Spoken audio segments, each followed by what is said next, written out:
हमने पहला पाठ पढ़ा था ईश्वर महिमा।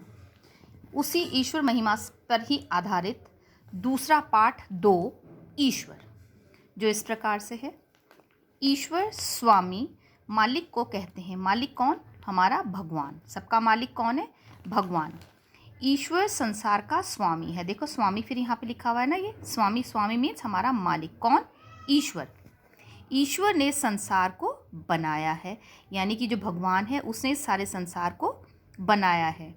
ईश्वर ही इसे पाल रहा है, यानी कि फसलों का होना, पेड़ पौधों का बड़ा होना, फल फूल का लगना, वो किसके द्वारा है? ईश्वर के द्वारा, यानी कि भगवान के द्वारा। वो हो चाहेगा तो फल फूल पेड़ पौधे होंगे और नहीं तो नहीं होंगे। इसका मतलब ये हुआ कि वो पाल रहा है हमारे को खाने पीने की चीज़ें जितनी भी उगती हैं वो ईश्वर के द्वारा ही उगाई जाती हैं। और मेहनत उसमें कौन करता है? किसान।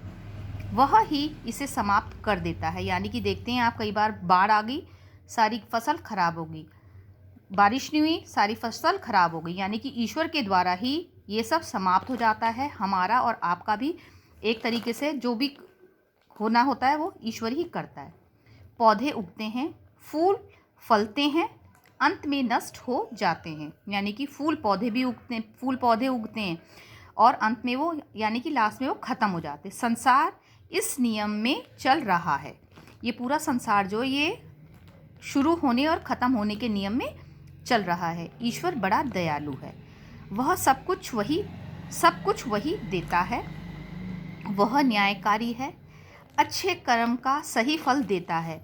यानी कि हमारे को अपने कर्म जो हैं वो भी अच्छे रखने चाहिए। देखिए जैसे यहाँ पे लिखा है, हम अच्छा बुरा कर्म करते हैं, यानी कि हमें अच्छे कर्म करने चाहिए, क्योंकि अच्छे कर्म का जो है हमारे को फल अच्छा मिलता है और बुरे कर्म का फल हमें बुरा मिलता है। हम अच्छा बुरा कर्म करते हैं, उसका अच्छा बुरा फल पाते हैं। हम करने में स्वतंत्र हैं, यानी कि हम अपनी मर्जी से कुछ भी कर सकते हैं, लेकिन कर्म का फल पाने में स्वतंत्र हैं। देखो अब यहाँ पे ये समझने वाली चीज़ है कि हम कुछ भी सकते हैं, हम स्वतंत्र हैं करने के लिए, लेकिन उससे हमें क्या फल मिलेगा उसके लिए वो हमारे को नहीं पता। ठीक है ना?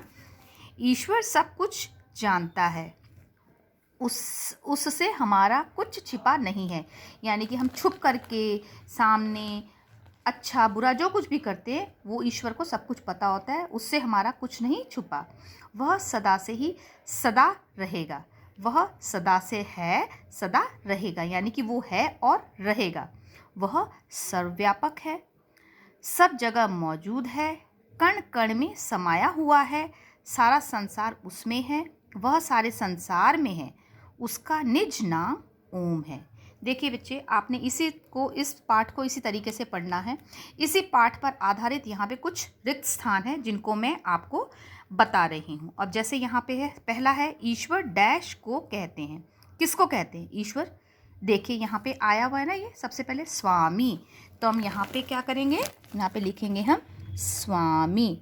ये आधा स वामी। आप बड़े हैं, मैं इस तरीके से आपको नहीं बोलूँगी, अब सीधे सीधे मैं बोलूँगी। ईश्वर स्वामी को कहते हैं। हम अच्छा बुरा, अब यहाँ पे दिया हुआ है आपको ये हेल्प बॉक्स, तो इसमें आपने ये 1 डाल दिया। हम अच्छा बुरा डैश करते हैं। क्या करते हैं? ये देखिए, नंबर 2 कर्म। हमने यहाँ पे लिख दिया कर्म। हम कर्म करने में डैश हैं। क्या है? स्वतंत्र। ये देखो नंबर 3 स्वतंत्र।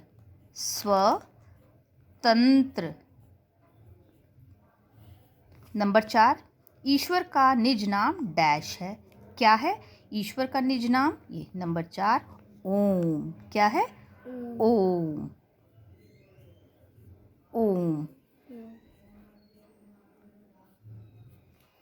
नंबर 5 डैश संसार को नियम में चला रहा है।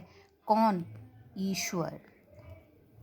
आपने इसी पाठ को दोहराते हुए और इसके ये अपनी पुस्तक में इन रिक्त स्थानों को भी कर लेना है। धन्यवाद। आपका दिन मंगलमय हो।